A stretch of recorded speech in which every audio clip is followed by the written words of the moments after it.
Hey everybody, welcome back. I am bored. COVID made me bored, and today I'm not taking a look at a board game. Uh, I'm taking a look at the Marvel Multiverse role-playing game, RPG. And I'm definitely this isn't like any playthrough or anything like that, but this is just more of a my thoughts, experience, and overview, I guess, quick overview of this role-playing game. I think for me, I always knew about Dungeons and Dragons when I was growing up. I never actually played Dungeons and Dragons, but at some point in everybody's childhood, I guess, life at that time, you always pretended to be something. That's what Halloween's all about, right? You're just pretending to be something else. Now, whether or not you go out and act out on who you're dressed up as, that's something different. But at the end of the day, pretending, play, I guess, imagination play, all that, every kid does that. D&D formalized it into a more robust, I guess, world where there are rules, there are checks that you have to do, challenges that you have to overcome, progression of your character, stats that you have to keep track of, and a game master, a dungeon master, who leads you through this imagination space. It's at the end of the day. I mean, I think people used a lot of props, miniatures, maybe maps. But you could easily say that a role playing game could effectively take place in the collective imagination of your players. And I think that's one of the things that makes this so interesting is that everyone wants to be a not a superhero, but in this case I want to be a superhero, something. But I'm not a D&D person. I never really cared for that genre. So fantasy type orcs, elves, those kinds of things, which D&D's basically foundation is that dragons and whatnot. I think it's cool. It's just it wasn't my cup of tea, so I never really got into it. And then I watched an episode of Community. It's that sitcom and ran like three, four, maybe five seasons. I think somewhere in the second season they actually had a D&D episode where Abed is the GM and he is the study group is going through I don't know one of the D&D storylines. I don't even know if it's real, if it was actually a real actual D&D adventure, but I'm just gonna say it probably is because there's probably thousands, if not hundreds of thousands, maybe, of those D&D type adventure books. And I found that episode hilarious, and it was just so captivating. And obviously, it's for TV. Obviously, it's scripted and everything, but it was just really funny. And fast forward to maybe about 2 years ago, I was at a family birthday party, possibly, and my nephew, who was I'm gonna say 10 at the time, maybe 9, he actually I wasn't even in part of the conversation. He was asking his cousins, "Hey, do you guys want to form a D&D group?" And only a handful of them, maybe two, were kind of, "Oh yeah, sure. Have you ever played D&D before?" No, but it just seems like a neat idea. And my nephew who proposed that idea, he's into drama, he's into acting, and he's definitely has that personality that matches, and I can see that it would be something that could be a lot of fun. So I heard it, and at the time I was already into board gaming. They know I'm into board gaming. They know about my channel. They know I just have a passion for all IP games of various sorts. And I thought, you know what? Why not? Let's try it. So I said, hey, let's do it. I'll jump in and I'll be your GM. I've never GM'd in my entire life, and I know nothing about it. So it was kind of an opportunity for me just to get a feel for it. My only condition was that, and I knew about Marvel Multiverse role playing game, but I never read deep into it. I just knew it existed, as well as there's a lot of other IPs out there now. Sort of D&D set the landscape, and now all of a sudden you've got Robotech, you've got Terminator, you've got uh, One Piece, you've got Marvel, you've got I don't know Aliens. There's a whole bunch, a whole every single IP lore that's out there, they've probably made an RPG out of it. GI Joe, Transformers, oh, those are on my radar. But I love superheroes more. And I said, one condition is I'm not going to do D&D. We're going to do Marvel instead. And seemed to be a consensus. My nephews also enjoy superheroes. They watch the movies, the MCU, sort of familiar with the comics. And I thought, why not? And so that's how this all began. It was about a year at the time of this filming, about a year and a bit ago. And so I picked up the core rule book. It was off Amazon, and I went through it all. And for someone who's never played D&D, someone who's never really formed like gone through all the rules of D&D, this was uh, quite a challenge to tackle. Now, and as I understand it, and there might be a lot of people out there that are hardcore D&D. Was it 5e now, the fifth edition? That might look at this and scoff and say, "Oh, this is peanuts compared to D&D," and it might be true.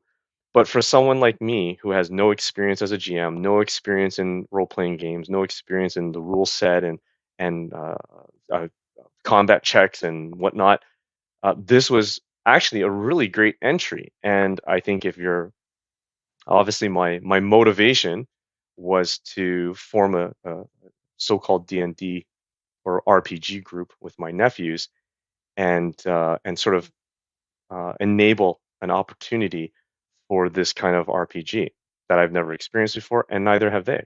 So this is for me a great entry. It's complicated enough that it adds substance to what you're doing, but when I look at some of the D&D, I guess the framework of it, it doesn't seem it's not as complicated. I think in D&D you have like multiple checks that you have to do with various uh, a D6, a D8, a D10, a D20, all those. Whereas in Marvel Multiverse, you've just got three dice.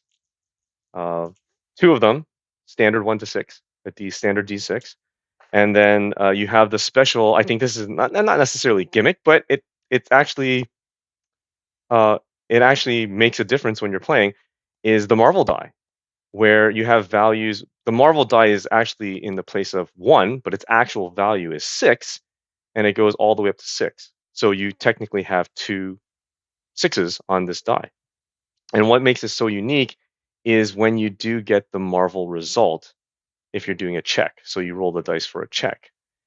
And I have to tell you that at the beginning, when I first started with my nephews and we had our very first session, yeah, you roll the Marvel and the Marvel die. Okay, that's great. But as you start to develop the story and you're presenting challenges and you really want to land on this Marvel die, oh my goodness. In those moments where they had to pull out a win and roll Marvel on the Marvel die, it's like jumping off of your seat and a fist pump that you landed it and something amazing happens. And I think that's what makes role-playing games so much fun, especially for that age group and maybe adults just like myself who's got kind of a 10-year-old kid inside, is it makes it very immersive and just and you're working together. It's not competitive. You're working together and sort of this celebration when you have this successful role. Equally so, if you have a very terrible role, you can definitely laugh over it. But a successful role that really counts in that moment, oh, it's priceless for sure. So I definitely bought into it. You can see. I mean, I don't think there's a whole bunch of other things you can buy. Standees. There's a whole starter kit that you can get. I just started with the core rule book. I bought one set of dice to begin with. When I saw that they had the X-Men come out, I picked that up as well, and as well as the X-Men uh, dice set for that as well. Do you really need it? No. I mean, it helps to have the Marvel dice set because you want to know what Marvel's on Marvel and the Marvel die. But you can take any standard D6 and just assign the value on one of them, maybe have different color. So if you have standard, 2 white and 1 black or 1 blue, just a unique one, and just assign it so that you know that the value of 1 is the Marvel die and its actual value is 6 instead. So this is not a deal breaker. So it's a minimal investment, and you can easily, find or download the digital copy of the core rulebook to read through the was it Demiplane resource website, as well as the Marvel RPG website. And at the end of the day, uh, you're you're going through you're as a GM, you're going through a scenario or a one-off mission or whatnot, and you have your players choosing characters. And what I like about this book is it really goes through all the various examples. It explains the principles of the role-playing game. It There's a lot, a huge section on how to create your own character, and at the end of the day, that's kind of what RPG is all about, especially with D&D.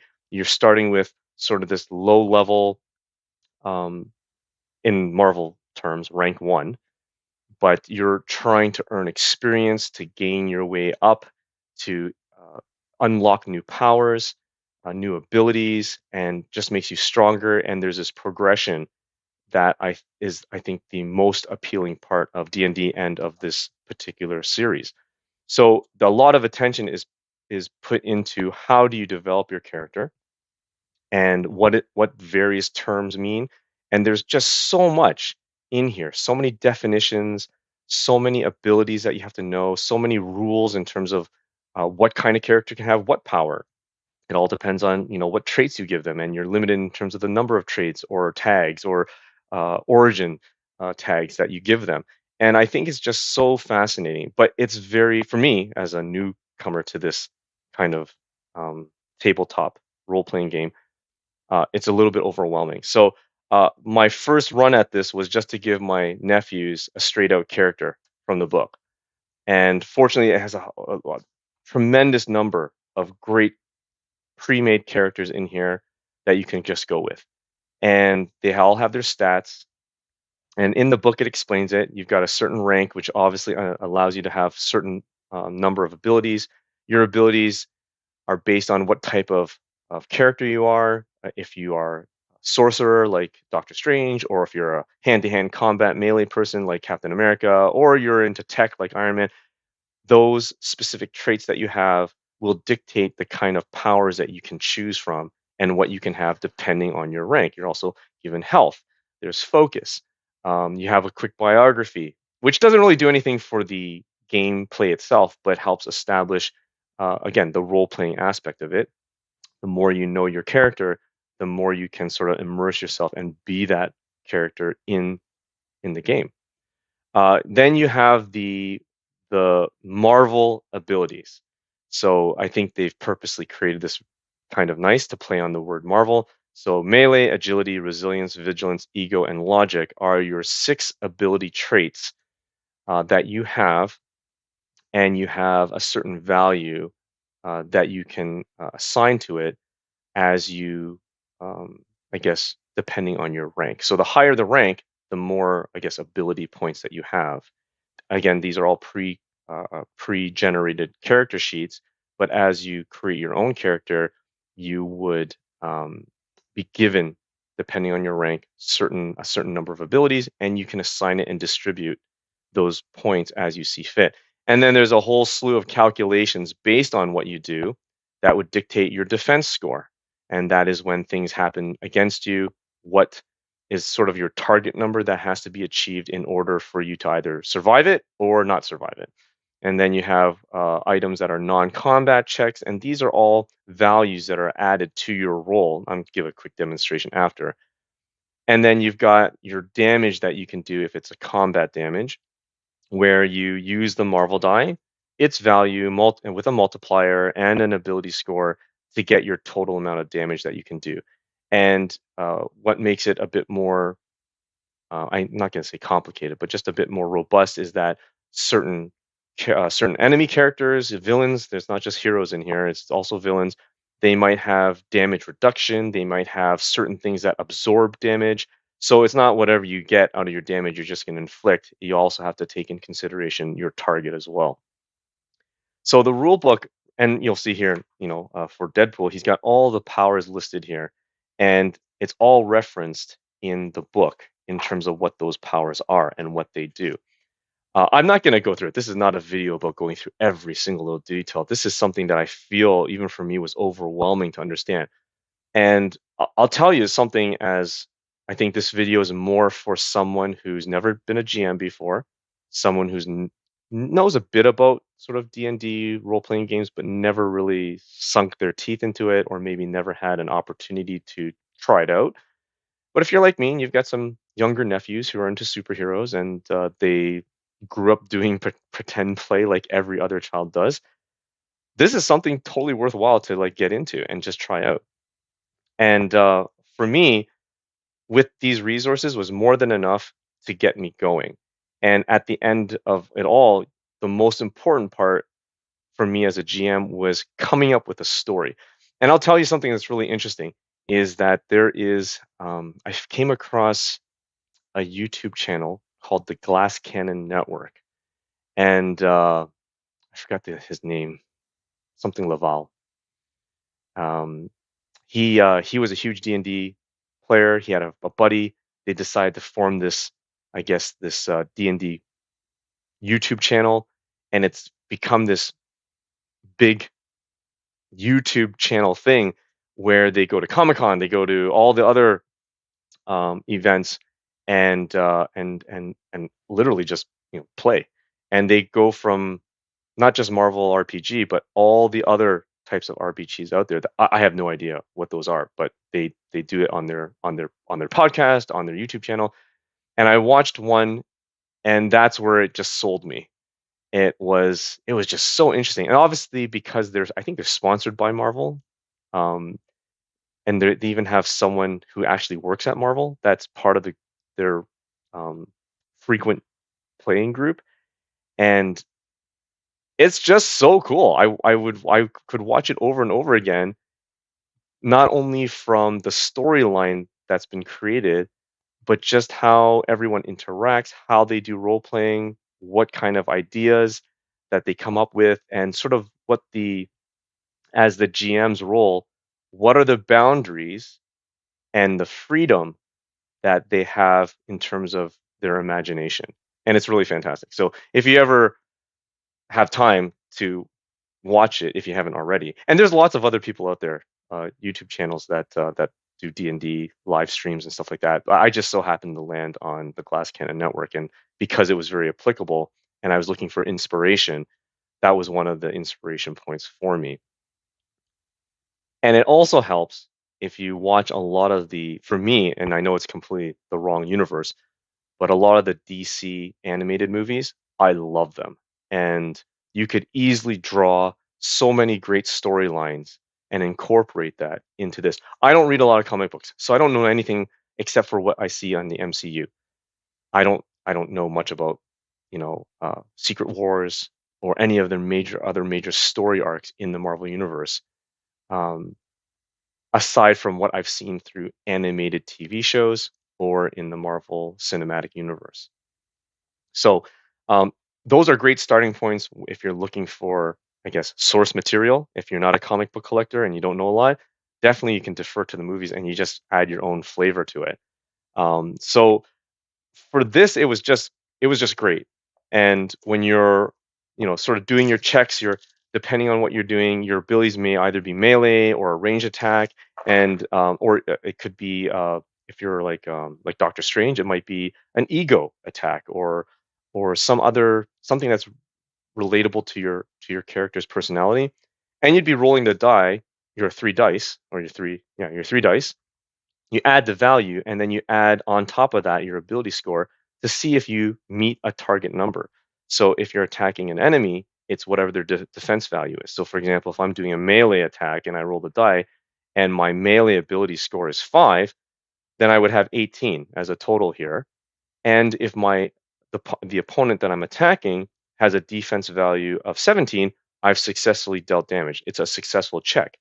If they had a higher defense value, or if I rolled worse, say for example this, I rolled a 4 plus my 5 ability, that's 9, and their defense is 17, it's a failed check, so nothing happens.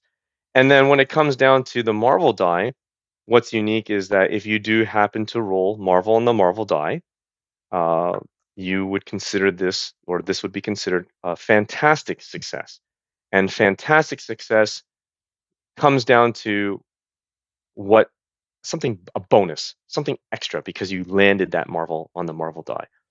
And it could be at the GM's discretion. A lot of the times, your particular power that you use in your attack would dictate what happens if you roll a fantastic result.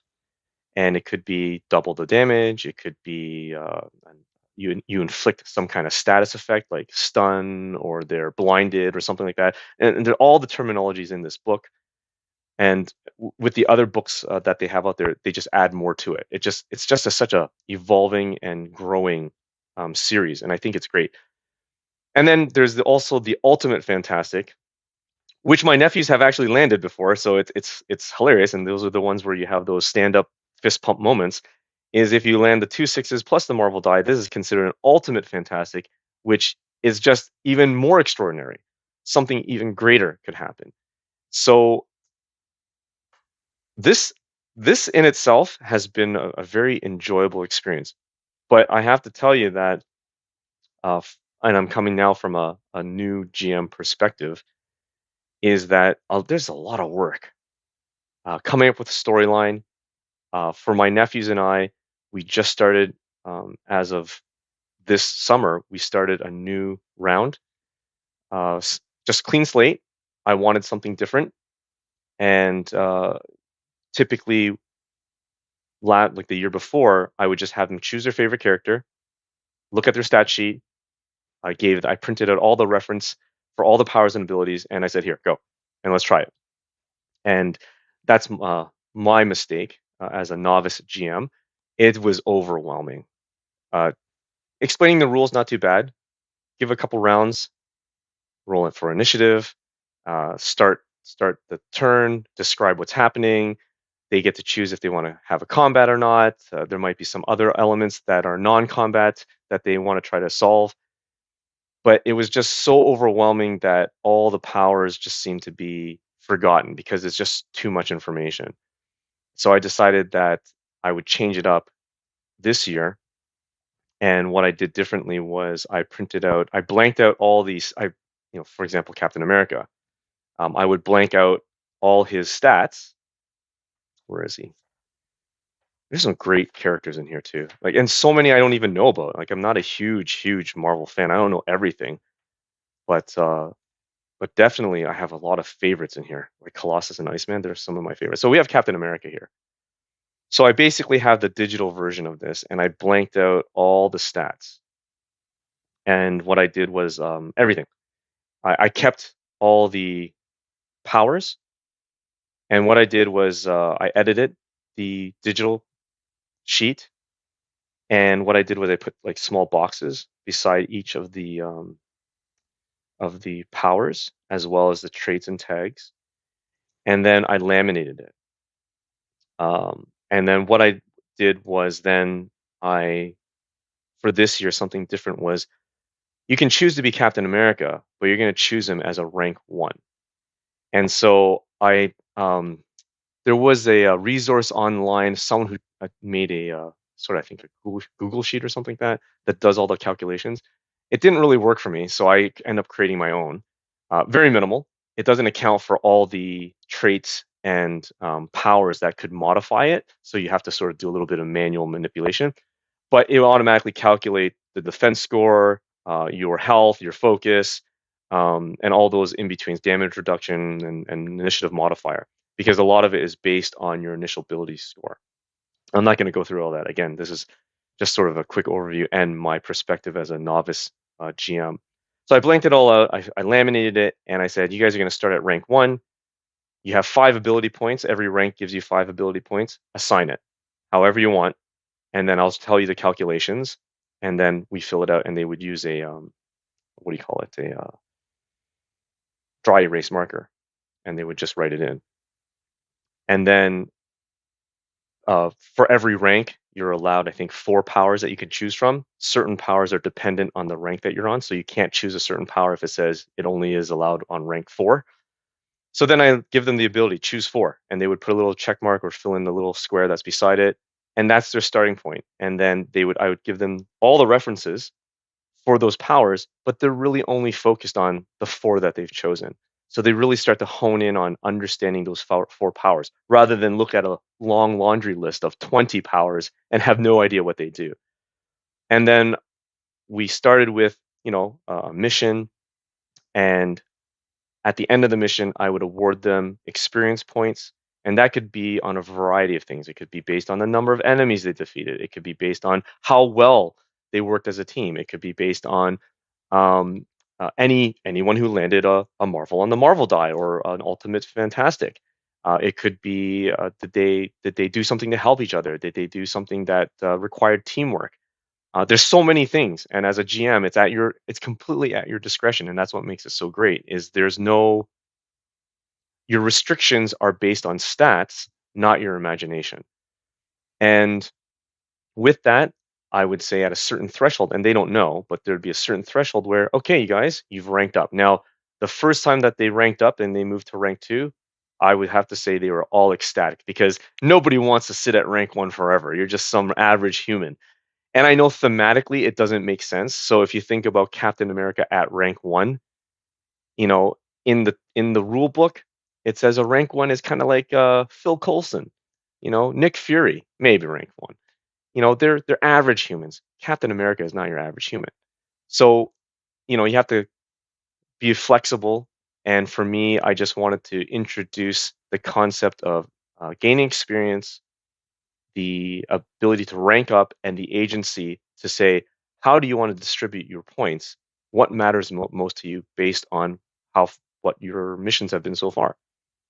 And there are certain, I guess, guidelines. So, for example, it wouldn't make sense. It has to be thematic. I mean, it has to fit to the character. You would not assign most of your ability points on vigilance or ego, or logic for Captain America because that doesn't really fall in line with Captain America. So you'd probably assign it more on melee and more on resilience, and maybe agility, which is ranged attacks and stuff like that. And then once they do that, I would then punch into my Excel sheet, do all the calculations, spit out all the numbers, and they would write it they would dry erase and then write into their new numbers. And then they would choose more powers if their rank allows so. And that has been very successful this year. And if you're new to RPGs, or if you're wanting to dive into it, you've never played it like me before, you've never been a GM before, and you want to try this out, that's how I would approach it. But it requires you to know the rule book very, very well. And it's like any other board game. You always have to have one person that knows the rules very well and is kind of the usher of the game, right? They're the ones making sure, okay, what can you do on your turn? Okay, let me explain what does that mean. They're the ones coaching everyone through. It requires a lot more work. And I have spent hours, endless hours, or what feels like endless hours on creating this kind of setup. It took a lot of work to just blank everything out, print everything out, define everything in a quick reference sheet for the characters that my nephews wanted to be. And then when it comes to creating the missions, as I'm choosing specific villains or whatnot from the book for them to encounter, I need to then study them too. I'm not, again, I'm a new GM to this. I'm new to RPG. It doesn't come as naturally as it may for someone else who's been playing D&D for the last 18 years of their life. So, but just from my perspective, that's a great way to approach it when you want to ease the concept of this particular RPG to your friends or your nephews or whatever, or nieces. I'm trying to get my niece involved, but she just refuses to be Black Widow or Ghost Spider. So that's where I started, and I have to admit it's been very successful. And then just the opportunity to be creative in the way you craft your stories, be open-minded to having your players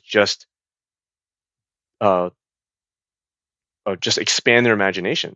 You know, it's just, and then you can do, like, obviously if they're also new to playing role-playing games, you can do a lot of things to help guide them in a direction to help them not exploit, but leverage the type of character that they are. So I think the core book, I don't think I really needed the X-Men expansion because I actually haven't really tapped into it. The only thing I tapped into here, aside from the characters, was the concept of the danger room, which I think is great. When I watched back in the, what was it, eight nineties, the '90s X-Men animated TV series, I always loved anything that had to do with the danger room. Colossus, Iceman, Cyclops in there, and walls are closing in on Colossus, and he just pushes them open. Iceman's just freezing the Sentinels or the hologram Sentinels. You got Wolverine ripping them to shreds. Always love the concept of the Danger Room, to the point where I also love the concept of the holodeck on Star Trek. So so the idea of the parameters of the danger room in this book was the main seller for me, but I haven't had a chance to explore all of it. If you haven't noticed, it still looks like it's brand new. So definitely I would say start with the core rule book and get to know the rule set first before you need to add on anything else. I would definitely say get a set of dice, especially if you're going to have, your group, your RPG group, and they're not. I don't think it's that expensive. Or if you just go with a standard set of D6s, and you can just give everybody their own set. And that's what I did for my nephews. I gave them their own set of dice. I gave them the dry erase markers. I gave them all the reference sheets. I even printed out all the powers and abilities so that they can have the actual full version of it. And they're all into it. And I think for me that's the win. The win for me is the amount of time, energy of studying this book, coming up with a good mission. The reward in itself is when I have my nephews successfully defeat a major villain through a ultimate fantastic, and then they jump for joy because they've worked together cooperatively as a team to overcome a challenge. And then as a GM, I learn each time how can I craft a more challenging mission, or maybe sometimes I need to make it less challenging, or I need to up it a bit, or introduce other non-combat elements to just get them into the game. So again, if you're watching this, it's you're not watching this because you're a seasoned D&D GM who's had 20 years of experience. You'll trump my knowledge in less than a second. And there, you could easily look at this and scoff at it and say, well, it's too simple. Three dice. Who rolls just three dice? You need like a whole set. You need eight dice to do layers and layers of checks. I feel, and this is also, keep in mind that I have no other experience with any other type of RPG. I've looked at Transformers and GI Joe because those are two other IPs that I actually really like too.